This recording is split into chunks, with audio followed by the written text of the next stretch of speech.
کہ اللہ تعالیٰ نے جتنے انسانی رشتے بنائے ہیں، ماں باپ، بہن بھائی، چاچے تائے، دادا دادی، نانا نانی، ساس سسر، خالہ بھانجا بھتیجا، پھوپھی پھوپھا، یہ جتنے اللہ نے رشتے بنائے ہیں، ان میں سب سے اہم رشتہ خامند اور بیوی ہے۔ سب سے اہم رشتہ خامند اور بیوی ہے۔ سب سے قریب ترین رشتہ خامند اور بیوی۔ لباس سے زیادہ کوئی چیز میرے قریب ہے؟ آپ کے قریب؟ لباس سے زیادہ کوئی چیز قریب ہے؟ بولو۔ تو اللہ تعالیٰ کہہ رہا ہے کہ میری بیوی میرا لباس ہے، اور میری بیوی سے کہہ رہا ہے کہ تیرا خامن تیرا لباس۔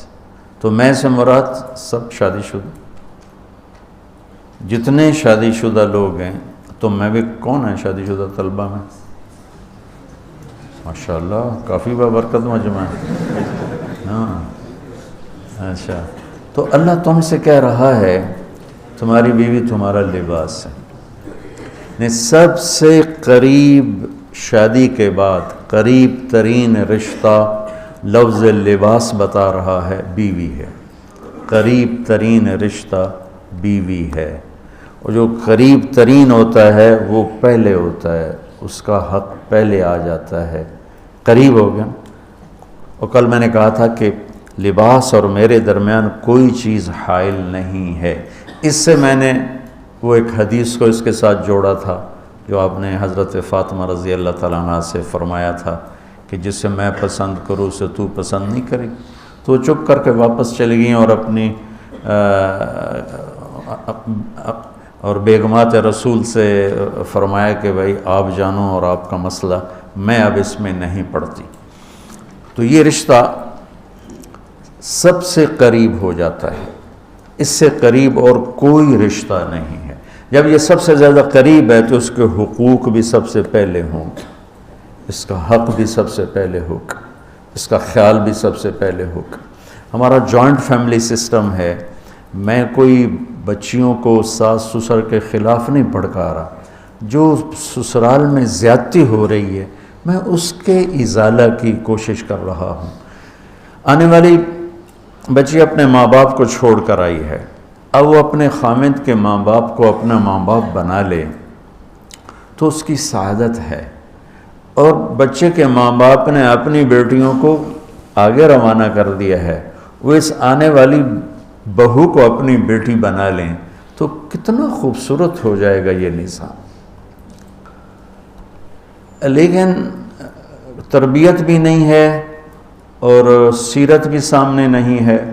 مجھے حدیث یاد آ گئی، میرے نبی نے فرمایا یہ جو میرے انصار مدینہ ہیں، سنو بڑی عجیب حدیث ہے، یہ جو میرے انصار مدینہ ہیں یہ اتنے اچھے ہیں، ان کے گھر کسی کی بیٹی جب شادی ہو کے آتی ہے تو اسے یہ احساس ہی نہیں ہوتا میں سسرال میں ہوں یا ماں باپ کے پاس ہوں۔ یہ میں چاہتا ہوں، یہ میری تشریح میں کوئی کمی زیادتی ہو جاتی ہوگی، کوئی سائٹ زیادہ بیان ہو جاتی ہے، کوئی کم ہو جاتی ہے، لیکن میں یہ چاہتا ہوں۔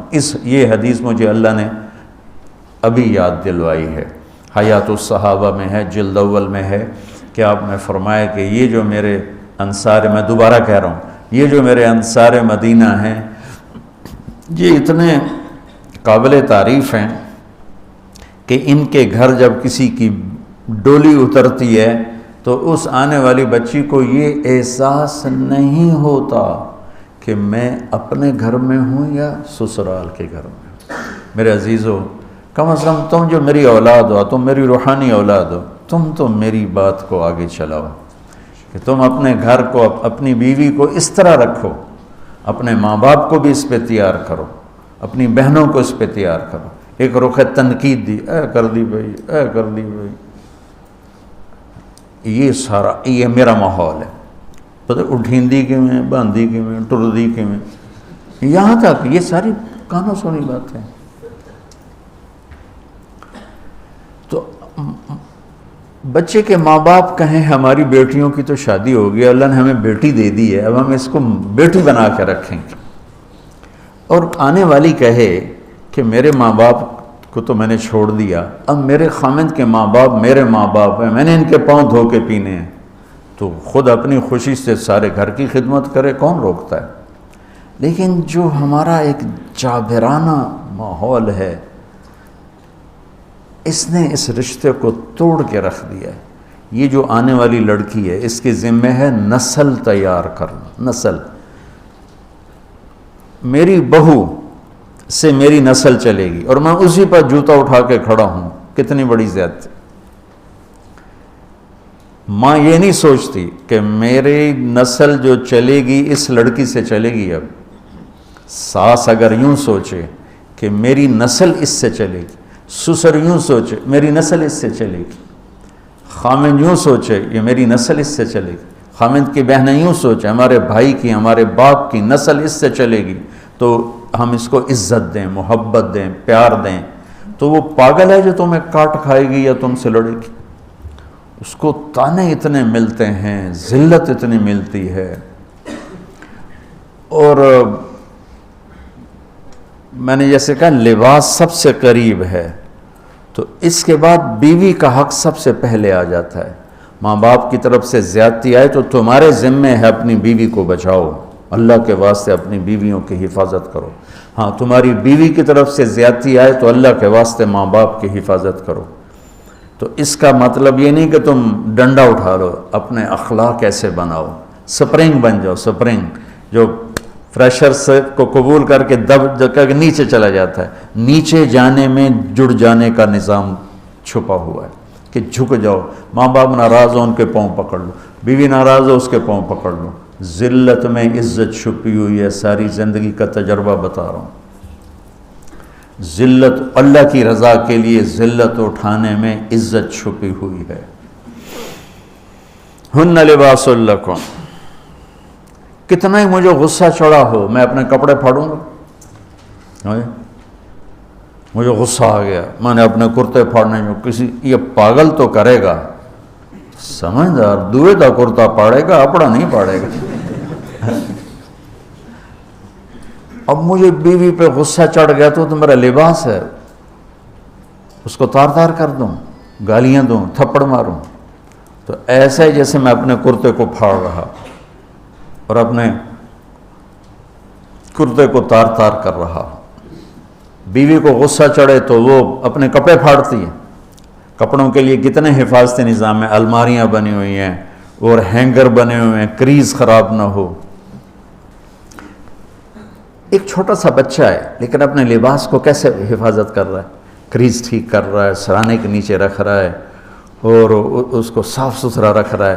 ہم کھاتے ہوئے کیا کرتے ہیں، آگے اگر کپڑے نئے پہنے ہوں تو آستینیں چڑھا لیتے ہیں کہ کہیں کوئی شوربہ، کوئی سالن ادھر نہ لگ جائے، ادھر نہ لگ جائے، اور آگے ہم کیا کرتے ہیں، تولیہ رکھتے ہیں، نیپکن رکھتے ہیں، کوئی رومال رکھتے ہیں۔ بڑے بڑے ہوٹلوں میں جاؤ تو پہلے وہ ساتھ رکھا ہوتا ہے کہ کوئی کھانے کا ذرہ گرے، سالن کا کوئی قطرہ گرے تو آپ کے کپڑے خراب نہ ہوں۔ ہم کیچڑ میں جا رہے ہوں تو ہم اپنے پاؤں گندے کر لیتے ہیں، کپڑے گندے نہیں ہونے دیتے، اپنے شلوار اوپر کر لیتے ہیں، پتلون اوپر کر لیتے ہیں، پاجامہ اوپر کر لیتے ہیں۔ تو جب کہیں سے کوئی آنے لگے ایسی ناگواریاں تو اپنے اوپر لے لو، بیوی پہ نہ آنے دو۔ ہم کپڑا بچاتے ہیں یا پاؤں بچاتے ہیں؟ کپڑا بچاتے ہیں، شلوار اوپر ٹانگ لیتے ہیں، کرتے کو یوں سمیٹ لیتے ہیں۔ تو جتنا کیچڑ ہے حالات کا، واقعات کا، اخلاق کا، وہ کیچڑ اپنے اوپر لے لو، بیوی کو بچا لو۔ اور بیوی کیا کرے، وہ جتنا کیچڑ ہے حالات کا، واقعات کا، ناگواریوں کا، اپنے اوپر لے لے، خامد کو بچا لے۔ لباس کا اور کیا کام ہے، یواری سواتکم، یہ تمہارے عیب چھپاتا ہے۔ تو میرا کام کیا ہے، میں بیوی کی کمیاں چھپاؤں، ڈھنڈورا نہ پیٹوں۔ بیوی کا کام کیا ہے، خامد کی کمیاں چھپائے، ڈھنڈورا نہ پیٹے۔ دوسرا کام کیا ہے لباس کا، وریشہ، لباس مجھے خوبصورت بناتا ہے۔ یہ ایک واحد رشتہ ہے جو زندگی کو خوبصورت بناتا ہے۔ سب کچھ ہو، بیوی نہ ہو تو تنہائی کا احساس مار دیتا ہے۔ اس سے ایک اور مطلب نکلتا ہے کہ لباس کے بغیر ایک لمحہ گزارا نہیں۔ سارا دن پانی نہیں پیتے ہیں نا، اب میں بیان میں پانی پی رہا ہوں، لیکن 16 گھنٹے تو گزارے ہیں نا، پانی نہیں پیا، کھانا نہیں کھایا، 16 سیکنڈ لباس کے بغیر گزار سکتے ہیں؟ بولو۔ کوئی بھی کمرے میں نہ ہو، تم تنہا ہو، تم کپڑے اتارو تو تم اپنے آپ کو عجیب فیل کرو گے، تم خود اپنے آپ کو چادر میں چھپانے کی کوشش کرو گے۔ ان لباس ایک ایسی زبردست ضرورت ہے بلا دلیل کہ تم تنہا کمرے میں بھی کپڑے اتارو تو تم اپنے آپ کو عجیب سا محسوس کرتے ہو۔ اس سے پتہ چلا کہ بیوی کے بغیر کوئی زندگی نہیں ہے اور خامد کے بغیر عورت کی کوئی زندگی نہیں ہے۔ یہ ہمارا بدبخت معاشرہ ہندی کہ کسی بچی کو طلاق ہو جائے وہ گل سڑ کے مر جاتی، اس کی شادی نہیں ہوتی۔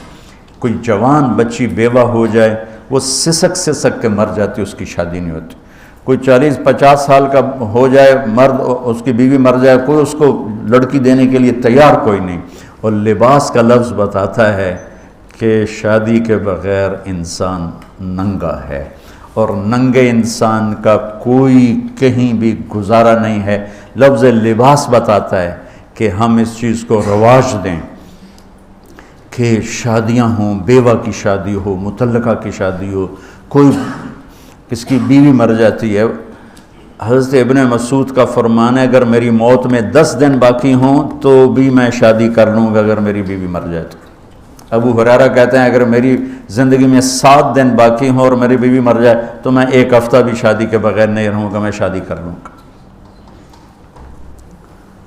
تو ہم ایک ہندی معاشرے سے متاثر ہیں جہاں بیوہ کی کوئی سنوائی نہیں، مطلقہ کی کوئی سنوائی نہیں، اور کوئی جوان بھی 2-4 بچے ہیں اور بیوی مر جائے تو اس کی کوئی شادی نہیں ہے، وہ سسک کے وہ بلک کے زندگی گزارتے ہیں۔ ہم لوگ اس کو رواج دیں۔ لباس، لفظ لباس بتا رہا ہے کہ جیسے لباس کے بغیر ایک لمحہ آدمی چین سے نہیں بیٹھ سکتا، ایسے ہی اس رشتے کے بغیر زندگی میں کوئی خوبصورتی نہیں، کوئی حسن نہیں ہے۔ ہن لباس لکم انتم لباس لہن۔ تو لباس کیا کرتا ہے؟ زیب و زینت۔ لباس کیا کرتا ہے؟ عیب چھپاتا ہے۔ لباس کیا کرتا ہے؟ خوبصورت بناتا ہے۔ تو اس رشتے کو خوبصورت بنانا ہے، بیوی خامند کے لیے، خامند بیوی کے لیے۔ کس طرح یہ رشتہ خوبصورت بنے گا؟ اچھے اخلاق کے ساتھ، اچھے اخلاق کے ساتھ۔ اگر گھر والوں کے اخلاق اچھے ہوں، اور بچی ساس سسر کو ماں باپ بنا لے، ساس سسر بچی کو ماں باپ بنا لیں، خامند بیوی کو ہتھیلی کا چھالا بنا لے، بیوی خامند کو ہتھیلی کا چھالا بنا لے۔ میں قربان جاؤں اپنے نبی پر، ساری کائنات کو نور ایمان دینے والی ہستی، اور حضرت عائشہ رضی اللہ عنہ کو لقمے بنا کے کھلا رہے ہیں۔ کمال۔ حضرت عائشہ رضی اللہ تعالیٰ عنہ، وہ بڑی بڑی بوٹیاں ہوتی تھیں نا، وہ اٹھا کے ایسے نوچتیں اور پھر رکھ دیتی، روٹی کا ٹکڑا اٹھاتی۔ میرے نبی وہی بوٹی اٹھاتے جہاں حضرت عائشہ نے نوچا ہوتا تھا، وہیں دکھا کے کرتے تھے، ان کی محبت کو لینے کے لیے اور ہمیں سکھانے کے۔ تو حضرت عائشہ رضی اللہ تعالیٰ عنہ گلاس اٹھاتی اور یہ پیا، یہ رکھا۔ میرے نبی اٹھاتے اور جہاں حضرت عائشہ کے ہونٹ لگے ہوتے تھے وہاں ہونٹ رکھ کے۔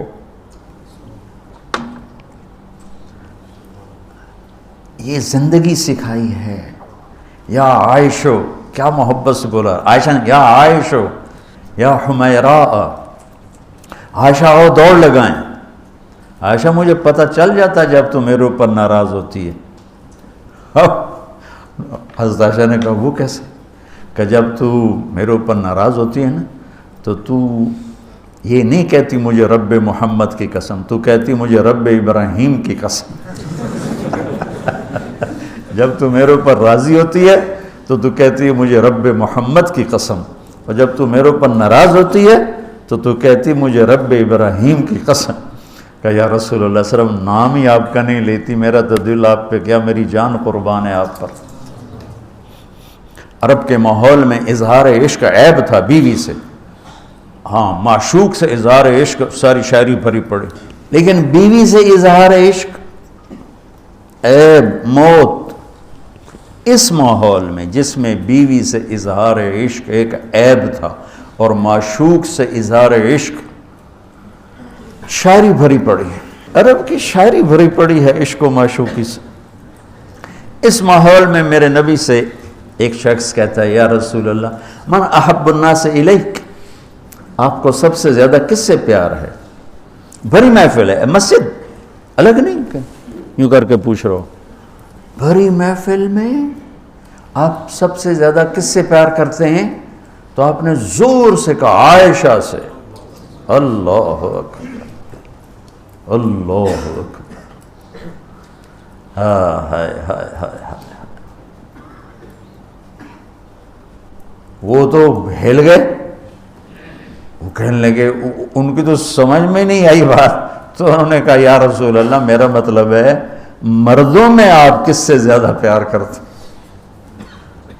تو آپ کو اندازہ ہو گیا بھائی کیوں یہ پوچھ رہا ہے، اس کو ہضم نہیں ہوا جواب، تو آپ نے کہنا تھا ابو بکر سے، تو آپ نے فرمایا مردوں میں عائشہ کے ابا سے، ابوہا عائشہ کے ابا سے۔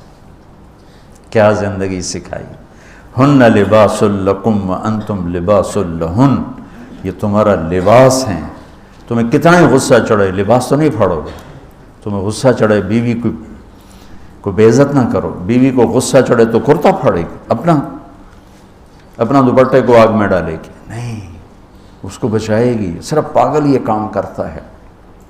اسی ایک لفظ لباس کے اندر زندگی گزارنے کا پورا طریقہ موجود ہے، اور اسی کے اندر بیواؤں کی، مطلقہ کی، رنڈوے کی شادی کا اشارہ خوبصورت موجود ہے کہ لباس کے بغیر تو ایک لمحہ انسان نہیں گزار سکتا، تو اس کو رواج دینا یہ ہمارے ذمے ہے، اور اپنے نبی کی معاشرت کو بتانا یہ ہمارے ذمے ہے۔ ہم تو ان مسائل میں پڑ گئے جن کا نہ جنت سے تعلق ہے نہ جہنم سے تعلق ہے، الٹا وہ مسائل جس میں زیادہ اختلاف ہے اس میں زیادہ بولنا، زیادہ تقریریں کرنا، اس چیز نے ہمیں اپنی منزل سے بہت دور کر دیا، ہم کھو گئے ہیں، کہیں اور چلے گئے ہیں۔ تو اس عرب کے ماحول میں میرے نبی نے لباس بنا کے دکھایا۔ صفیہ رضی اللہ تعالیٰ عنہ چھوٹے قد کی تھی، اونٹ پہ سواری کے لیے وہ خود نہیں کر سکتی تھی، آپ نے اپنا گھٹنا آگے کر دیا، حضرت صفیہ نے آپ کے گھٹنے پر پاؤں رکھا اور اس کو زینہ بنا کے آپ نے ان کو اوپر چڑھایا، زینہ بنا کے۔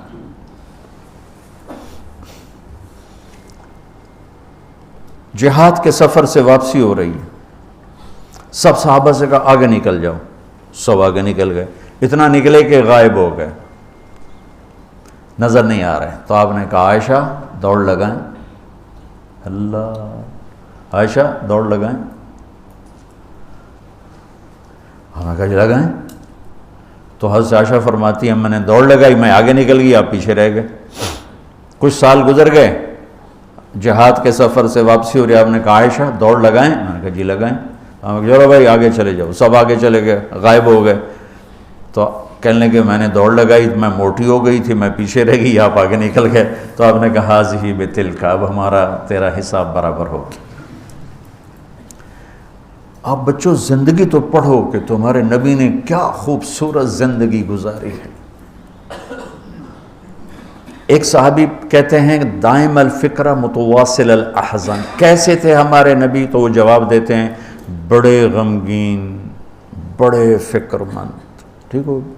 یہی سوال ایک شخص حضرت عائشہ سے کرتا ہے کیسے تھے ہمارے نبی؟ کہتی ہیں کان ضحاکن بسامن، بڑے ہنسنے والے، بڑے مسکرانے والے۔ ایک کہہ رہا ہے بڑے غمگین، بڑے فکر والے، ایک کہہ رہی ہیں بڑے ہنسنے والے، بڑے مسکرانے والے۔ یہ فرق کیوں ہے؟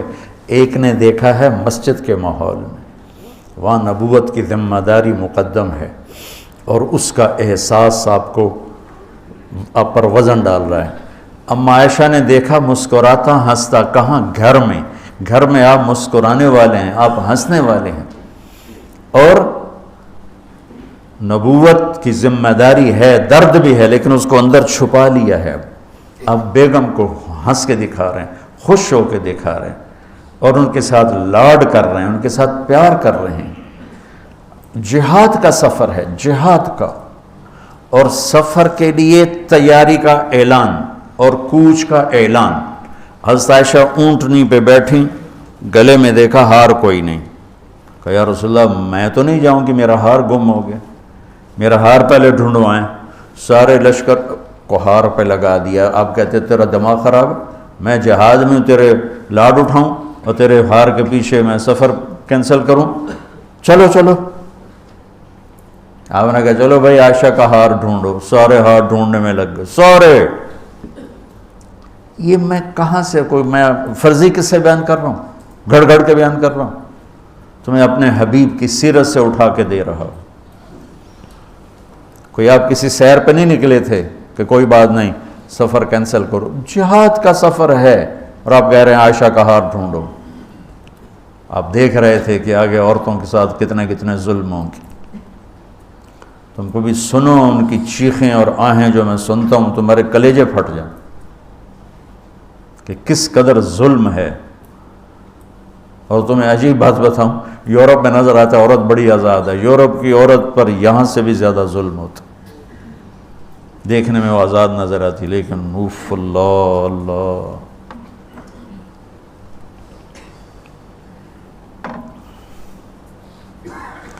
شام ہو گئی تو قافلہ رک گیا، اب تو بھائی شام ہو گئی، ہار نہیں ملا۔ مغرب عشاء کے لیے تو پانی موجود تھا، اب عشاء پڑھنے کے بعد پانی ختم، چونکہ خیال تھا بھائی اگلی منزل پانی ہے تو وہاں جا کے نماز پڑھیں گے، تو اب پانی کوئی نہیں ہے، اور سب نے ابو بکر صدیق رضی اللہ تعالیٰ عنہ کو تانے دینے شروع کیے، تیری بیٹی کی وجہ سے اب فجر کی نماز کا کیا بنے گا، اب تو پانی کوئی نہیں، وہ وضو کیسے کریں گے، تیمم کی آیت ابھی آئی نہیں ہے۔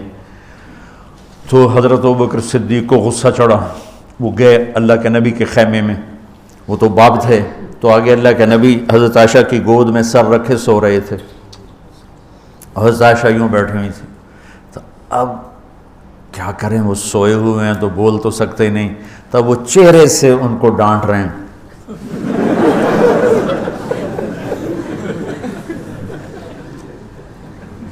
اور آگے بڑھ کے انگلی یہاں ماریں، ٹک یوں، وہ کہتی میں ایسے ہوگی تاکہ انگلی کے درد سے میں یوں نہ ہوں کہیں اللہ کے نبی جاگ نہ پڑیں، تو ٹک ٹک ٹک ٹک، تیری وجہ سے آج سارا صحابہ تکلیف میں اور پانی کوئی نہیں ہے، گویا چہرے سے سارا کچھ کہہ رہے ہیں، یوں کر رہے ہیں، چہرے سے سارا کچھ بتا رہے ہیں، اور غصے میں باہر آ گئے۔